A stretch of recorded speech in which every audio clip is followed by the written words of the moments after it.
Hey guys, welcome to my new video. आज ये video आपके लिए बहुत हेल्पफुल होने वाली है। मैं आपको सीटीसी, ग्रॉस और इनहैंड सैलरी के बीच में डिफरेंस बताऊंगा। जैसा कि आप स्क्रीन पर देख पा रहे हैं, आज मैं आपको सीटीसी, ग्रॉस और इनहैंड सैलरी का डिफरेंस बताऊंगा।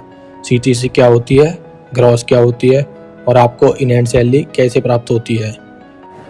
सीटीसी, कॉस्ट टू कंपनी, ये वो सैलरी होती है जिसमें कंपनी के पूरे खर्चे दिखाई देते हैं। इसका मतलब ये है कि एम्प्लॉय पर टोटल कितना खर्चा किया गया है कंपनी के द्वारा, सारा अमाउंट सीटीसी कहलाता है। ग्रॉस सैलरी वो सैलरी होती है जिसमें कंपनी का पीएफ एंड ईएसआईसी काटने के बाद जो बचता है वो ग्रॉस सैलरी कहलाता है, जिसमें एम्प्लॉय का हिस्सा नहीं होता है। इनहैंड सैलरी जिसमें से कंपनी के द्वारा एम्प्लॉय और एम्प्लॉयर दोनों का पार्ट कट जाता है डिडक्शन के बाद। पीएफ, ईएसआईसी, ग्रेजुटी जो भी कटौतियाँ होती हैं वो सबको काटने के बाद इनहैंड सैलरी यानी टेक होम सैलरी बनती है। मैंने आपको समझाने के लिए एक सैलरी स्ट्रक्चर बनाया है।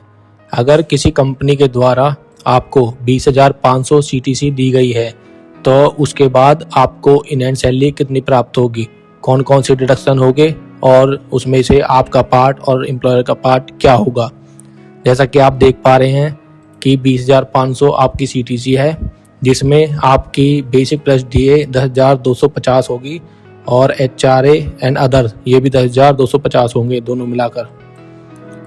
डिडक्शन, एम्प्लॉयर का डिडक्शन 12% होता है जो कि आपके बेसिक प्लस डीए में से डिडक्ट होता है, और एम्प्लॉयर का ईएसआईसी 3.25% होता है। इन दोनों को काटने के बाद सीटीसी में से आपकी ग्रॉस सैलरी आती है 18,663 रुपये। ये आपकी ग्रॉस सैलरी बनी है।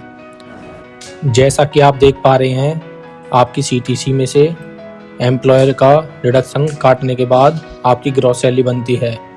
अब ग्रॉस सैलरी से जब आपका पीएफ एंड ईएसआईसी डिडक्ट होगा तो फिर आपकी इनहैंड सैलरी बन जाएगी।